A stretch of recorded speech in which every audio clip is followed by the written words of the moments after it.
¿Qué tal, hermanos? ¿Cómo están? Bienvenidos a su canal Pedacitos de Fe, de mi fe católica. Esta vez con la segunda parte del tema Advocaciones Marianas y algunos de sus mensajes. En el video anterior describí algunas de las apariciones de la Virgen y leí el mensaje dado a los niños de La Salette, Francia. Mensaje en el que la Virgen nos alerta de lo que puede pasar si es que no nos convertimos a Dios. Y por el tiempo que ha pasado ya desde esa aparición y por lo que estamos viviendo, parece ser que no se le hizo mucho caso a dicho mensaje. Y es por eso que estos tiempos son de depravación, de desorden, no solo con nosotros los laicos, sino, y esto es lo más terrible, que también pasa dentro de la iglesia desde la jerarquía. Bien, antes de seguir te pido que te suscribas al canal si es que aún no lo estás y me regales un like. Aprovecho también para agradecer a los hermanos que ya se han suscrito y siguen viendo los videos. Ahora sí, continuamos. Seguimos con la segunda advocación. Esta es la de la Virgen de Akita. Esta aparición se dio en el año de 1973 en el mes de junio en Akita, Japón. Por eso es que lleva ese nombre. Aquí nuestra madre se le apareció a una hermana religiosa que se encontraba orando en su convento. Ella era la hermana Agnes Sasagawa. Ella vio rayos muy brillantes que salían del tabernáculo mientras oraba. Esta acción se repitió cada que ella iba a orar. A la hermana Agnes le apareció lo que podría ser un estigma. En sí, ella decía que era una llaga en forma de cruz en la palma de su mano derecha, lo que le ocasionaba mucho dolor y le sangraba mucho. El día 6 de julio, la hermana escuchó una voz que provenía de la estatua de la Virgen que se encontraba en la capilla. Ese mismo día, algunas de las hermanas descubrieron que de la mano derecha de la estatua salían gotas de sangre, acontecimiento que se repitió 4 veces. La llaga de la mano en la estatua permaneció hasta el 29 de septiembre del mismo año, día en el que la Virgen empezó a sudar, ahora del cuello y la frente. Cabe señalar que la llaga de la Virgen era en la mano derecha, igual que en la hermana Agnes. Otro evento que sucedió es que la Virgen comenzó a llorar lágrimas de sangre. Estas lacrimaciones se repitieron 101 ocasiones en diferentes días, por poco más de 6 años y medio. El último día que lloró la Virgen fue el 15 de septiembre de 1981. Ese día se celebra la fiesta de Nuestra Señora Dolorosa. Cabe señalar también que la hermana Agnes padecía de sordera, misma que fue curada por la Virgen, y ese milagro dio por auténticas las apariciones. El mensaje que la Virgen dio en Akita se comunica con el que dio en Fátima: hacer penitencia por los pecados, no solo de uno mismo, sino por el de toda la humanidad, y se enfocó en el rezo del Santo Rosario como un arma poderosa para poder vencer al enemigo. Pero un mensaje en especial señala nuevamente a los pastores de la iglesia. Este mensaje dice: el trabajo del diablo se infiltrará incluso en la iglesia, de tal manera que uno verá cardenales opuestos a cardenales, obispos contra obispos. Los sacerdotes que me veneran serán despreciados y rechazados por sus hermanos, iglesias y altares saqueados. La iglesia estará llena de aquellos que aceptan compromisos, y el demonio presionará a muchos sacerdotes y almas consagradas para que dejen el servicio del Señor. El demonio será especialmente implacable contra las almas consagradas a Dios. El pensamiento de la pérdida de tantas almas es la causa de mi tristeza. Si los pecados aumentan en número y gravedad, que es lo que está pasando, ya no habrá perdón para ellos. Oren mucho las oraciones del rosario. Solo yo puedo salvarte de las calamidades que se acercan. Quienes depositen su confianza en mí serán salvados. Tal vez en aquellos años esto habría parecido algo increíble, pero en nuestros días vemos que esto es lo que está pasando dentro de nuestra amada iglesia. Cardenales contra cardenales, obispos contra obispos, la iglesia mundanizándose como nunca. Pues esto es con respecto a la Virgen de Akita. La tercera es una aparición no aprobada por la iglesia, pero tampoco ha sido condenada. Es importante recordar que siendo una revelación privada, No tienes que creer en ella si no quieres. Les comento también que los que conocemos esta aparición creemos y casi estamos seguros que la iglesia no la aprobó por el mensaje que, nuevamente, nuestra madre da sobre los miembros de la iglesia. Cabe mencionar también que las personas del lugar dicen que la gente enviada por el Vaticano a investigar la aprobación prácticamente fueron a pasear al lugar y ya iban con la idea de no aprobarla, porque ya conocían los mensajes y a pesar de las pruebas claras y contundentes, ellos nomás no la han aprobado. Se supone que todavía siguen investigando. Válgame Cristo bendito. Esta aparición es la de Garabandal. Es un pueblito en España. Aquí la Virgen se le apareció a 4 niñas. Fue en julio del año de 1961. Esta fecha es muy importante porque las apariciones se dan en una fecha muy cercana al inicio del Concilio Vaticano II, que dicho sea de paso, la interpretación de dicho concilio por parte de muchos sacerdotes, hizo y está haciendo un gran daño a la iglesia, aunque muchos digan que no es así, entre otras cosas porque se modificó la forma de celebrar la misa. De ahí para acá, el resultado de dicho concilio ha sido desastroso. Una baja en las vocaciones sacerdotales, interpretación libre de la escritura, incursión de protestantes en la modificación de la misa, con todo lo que ello implica, etc. Pero bueno, ese es tema para otro video. En el primer mensaje de la Virgen, el 18 de octubre del 61, nuestra Madre nos alerta de castigos a la humanidad si no nos convertíamos. Ella comunica la necesidad de hacer penitencia, mucha penitencia, hacer sacrificios y visitar al Santísimo. El mensaje decía: ya se está llenando la copa y si no cambiamos, vendrá un castigo muy grande.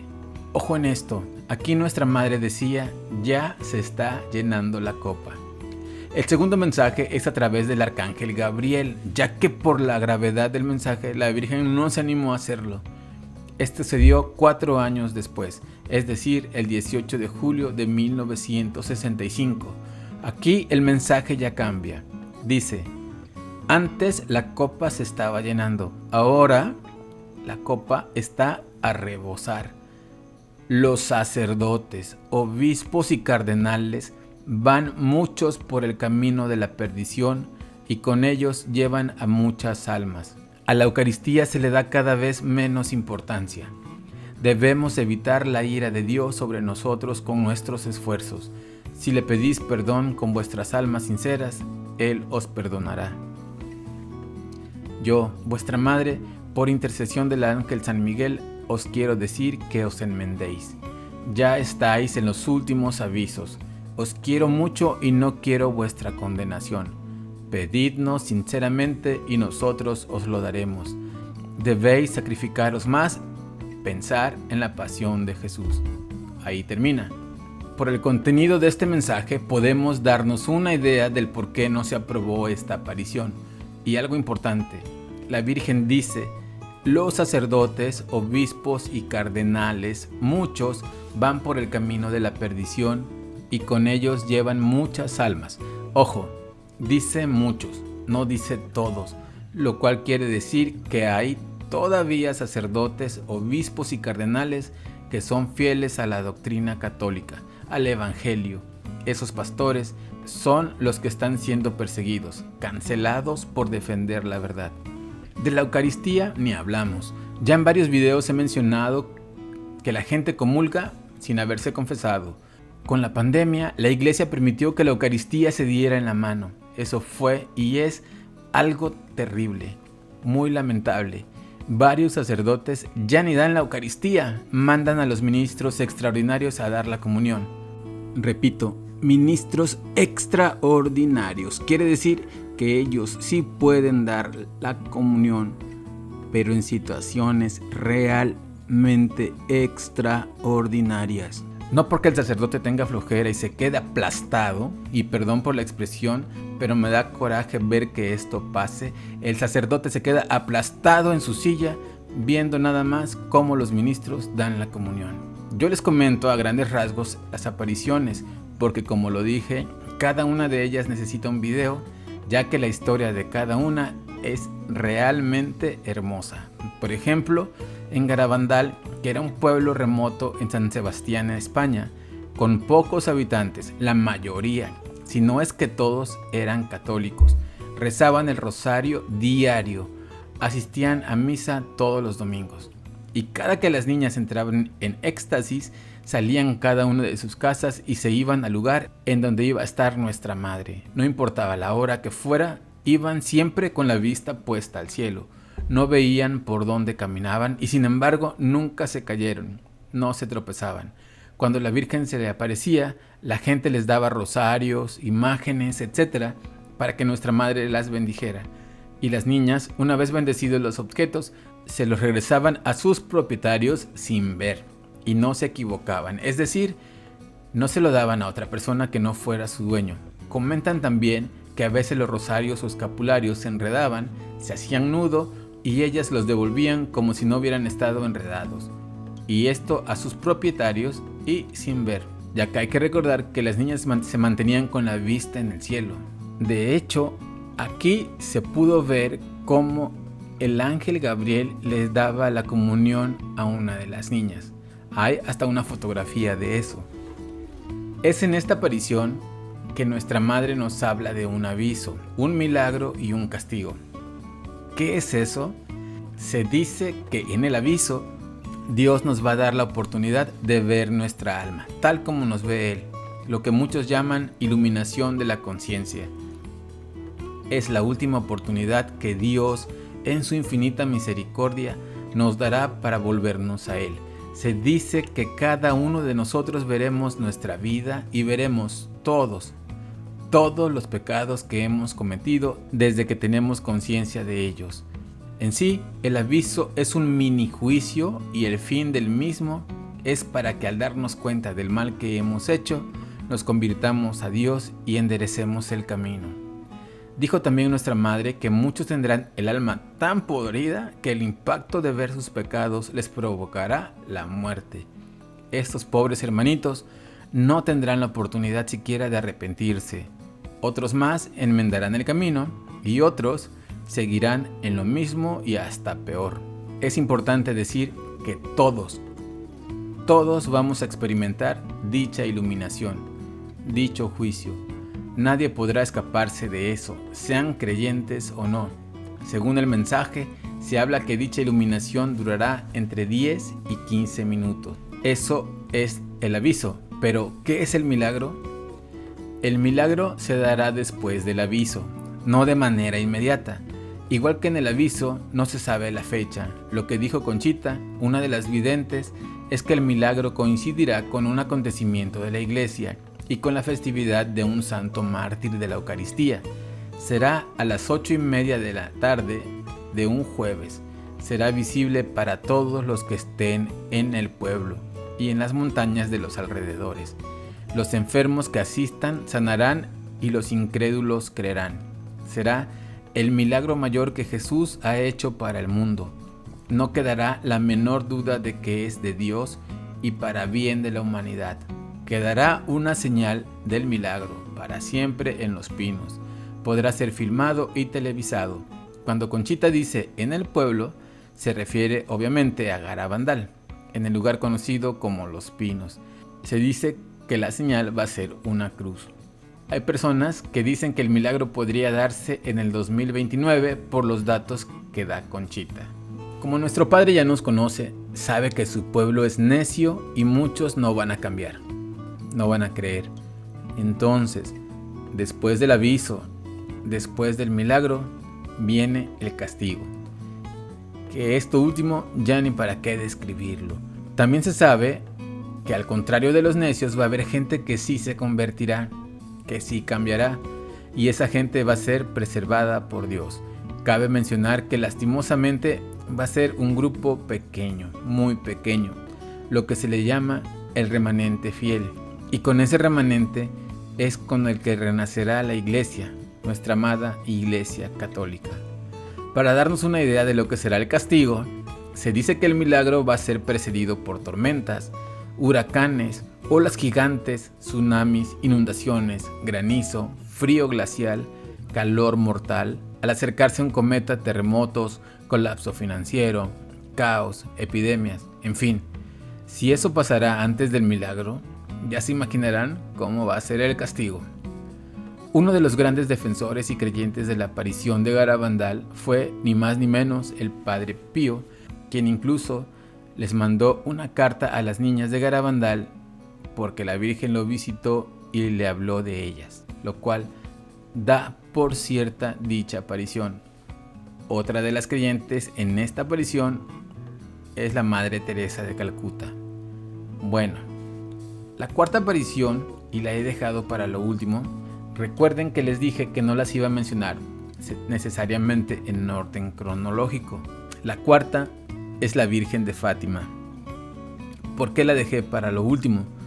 Porque muchos piensan que estamos viviendo las profecías hechas en dicha aparición.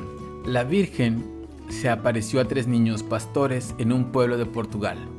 De inicio, fue el ángel Gabriel quien dio el mensaje a los niños e incluso les enseñó una oración como forma de reparación por los ultrajes cometidos al Sagrado Corazón de Jesús. Una oración realmente hermosa. En dicha oración se pide por los pecados cometidos, no por ellos, sino por toda la humanidad. Es muy conocido el milagro que nuestra Madre realizó aquí, ya que la gente, incrédula como es, o somos, dijo aquel, le dijeron a los niños que le pidieran una señal a nuestra Madre para ellos creer. Aquí, nuestra Madre, al terminar la visión con los niños, hizo el milagro que vieron alrededor de 70,000 personas. El sol comenzó a danzar en el cielo de Cova de Iría, se volvía de varios colores, giraba sobre sí mismo y se desplazaba mientras que la gente lo miraba sin que les hiciera daño a los ojos. Pero lo importante no fue eso, sino los mensajes que nuestra Madre dejó, también conocidos como secretos. El primer secreto fue la visión del infierno. Aquí nuestra Madre les enseñó a los niños el sufrimiento de las almas condenadas.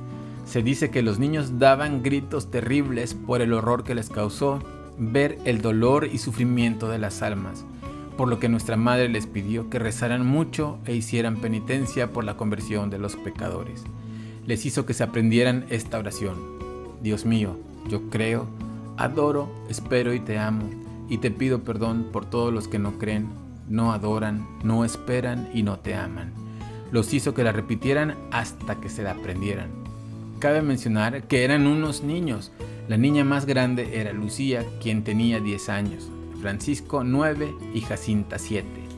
Y aún con esta edad, ellos decidieron decir sí al pedido de nuestra Madre, el de rezar por la conversión de los pobres pecadores.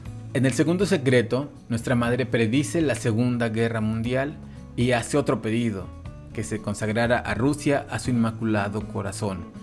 Dijo que dicha consagración debería hacerla en papa en unión con todos los obispos del mundo, y dijo que si no se hacía la consagración, Rusia iba a esparcir sus errores por el mundo. Desafortunadamente, dicha consagración no se hizo, no en la fecha en que la Virgen dijo y tampoco como la Virgen lo pidió. El Papa Juan Pablo II hizo una, pero no fue válida, y otra en tiempos recientes. Francisco consagró a Rusia y a Ucrania, pero otra vez no se hizo como lo pidió nuestra Madre. El tercer secreto, lo voy a decir tal como está escrito en el mensaje que escribió Lucía, y dice: después de las 2 partes que ya he expuesto, hemos visto al lado izquierdo de Nuestra Señora, un poco más en lo alto, a un ángel con una espada de fuego en la mano izquierda. Centellando, emitía llamas que parecía iban a incendiar el mundo, pero se apagaban al contacto con el esplendor que Nuestra Señora irradiaba con su mano derecha dirigida hacia él. El ángel, señalando la tierra con su mano derecha, dijo con fuerte voz: penitencia, penitencia, penitencia. Y vimos en una inmensa luz que es Dios, algo semejante como se ven las personas en un espejo cuando pasan ante él, a un obispo vestido de blanco. Hemos tenido el presentimiento de que fuera el Santo Padre. También otros obispos, sacerdotes, religiosos y religiosas subir a una montaña empinada. en cuya cumbre había una gran cruz de maderos toscos, como si fueran de alcornoque con la corteza. El Santo Padre, antes de llegar a ella, atravesó una gran ciudad medio en ruinas y medio tembloroso, con paso vacilante, apesadumbrado de dolor y pena, rezando por las almas de los cadáveres que encontraba por el camino. Llegado a la cima del monte, postrado de rodillas a los pies de la gran cruz, fue muerto por un grupo de soldados que le dispararon varios tiros de arma de fuego y flechas, y del mismo modo murieron uno tras otro los obispos, sacerdotes, religiosos y religiosas, y diversas personas seglares, hombres y mujeres de diversas clases y posiciones. Bajo los brazos de la cruz habían dos ángeles, cada uno de ellos con una jarra de cristal en la mano, en las cuales recogían la sangre de los mártires y regaban con ella las almas que se acercaban a Dios. Hasta aquí el mensaje. Se dijo que esta profecía ya se había realizado con el atentado que sufrió el Papa Juan Pablo II, pero hay quien dice que esto no es así, ya que en la visión el Papa es asesinado y a Juan Pablo II únicamente lo hirieron. Entonces, ¿qué Papa será? Nadie lo sabe. Se dice que el tercer secreto está dividido en dos partes. Lo que acabo de leer es la primera parte y la segunda ha permanecido oculta por varios años, pero ya hay una imagen de esa segunda parte que es la interpretación de dicho secreto. ¿Por qué se ha ocultado? Porque habla de la apostasía dentro de la iglesia. Y ahora les voy a leer lo que contiene esa segunda parte del tercer secreto y ustedes verán el por qué la decisión de ocultarlo. Veamos. Esto es lo que dice el documento que está en la imagen. Ahora voy a revelar la tercera parte del secreto. Esta parte es la apostasía en la iglesia. Nuestra Señora nos mostró en una visión un individuo que yo describo como el Santo Padre, frente a una multitud que lo vitoreaba. Pero había una diferencia con un verdadero Santo Padre, la mirada del demonio. Este tenía los ojos del mal. Entonces, después de algunos momentos, vimos al mismo Papa entrando en una iglesia, pero esta iglesia era la iglesia del infierno. No hay manera de describir la fealdad de ese lugar. Parecía como una fortaleza hecha de cemento gris, con ángulos quebrados y ventanas similares a ojos. Tenía un pico en el tejado del edificio. Enseguida levantamos la vista hacia Nuestra Señora, que nos dijo: acaban de ver la apostasía en la iglesia. Esta carta puede ser abierta por el Santo Padre, pero debe ser publicada después del Pío XV o antes de 1960. Ojo aquí, porque en el mensaje dice, en el reinado de Juan Pablo II. Hay que ver que esta carta se escribió en 1944 y el reinado de Juan Pablo II empezó en 1978. O sea que la Virgen estaba profetizando ya desde entonces que Juan Pablo II iba a ser papa. Seguimos. En el reinado de Juan Pablo II, la piedra angular de la tumba de Pedro debe ser removida y llevada a Fátima, porque el dogma de la fe no ha sido conservado en Roma. Su autoridad será removida y entregada a Fátima. La catedral de Roma debe ser destruida y una nueva construida en Fátima. Si 69 semanas después de que esta orden se publique, Roma sigue en su abominación, la ciudad será destruida. Nuestra Señora nos dijo que esto está escrito en Daniel 9, 24 al 25 y en Mateo 21 del 42 al 44. ¿Ven ustedes por qué decidieron ocultar la interpretación del tercer mensaje? Porque habla de lo terrible que será el castigo que Dios enviará a la tierra, el cual es inminente. Dado que la humanidad no se ha convertido, los seres humanos han querido ocupar el lugar de Dios, decidiendo quién nace y quién no, decidiendo cuándo debe morir una persona. Pretender cambiar el sexo de una persona, lo cual nunca va a pasar. Lo que hacen únicamente es mutilar los órganos sexuales de la persona. Lo único que hacen es disfrazarse de algo que pretenden ser, pero nunca nunca podrán serlo, aunque se enojen y exijan que se les llame como si fueran de un sexo que no lo son. Bien, pues estas son algunas de las advocaciones marianas, hay muchas más. Una de ellas es de la Virgen de Peñablanca en Chile, otra más de la Virgen de Umbe, entre otras. La más reciente y vigente, porque todavía se reciben mensajes, son las apariciones de nuestra madre en Medjugorje. Lo más importante aquí es que en todas estas apariciones nuestra madre nos advierte del peligro de no convertirnos a Dios. Nos da un mensaje de esperanza al saber que al final su inmaculado corazón triunfará. Bueno, pues hasta aquí por hoy, nos vemos en el próximo video. Que nuestra Madre Santísima nos cubra con su manto sagrado, que Cristo nos cubra con su sangre preciosa y que nuestro Padre Dios nos bendiga a todos. Adiós.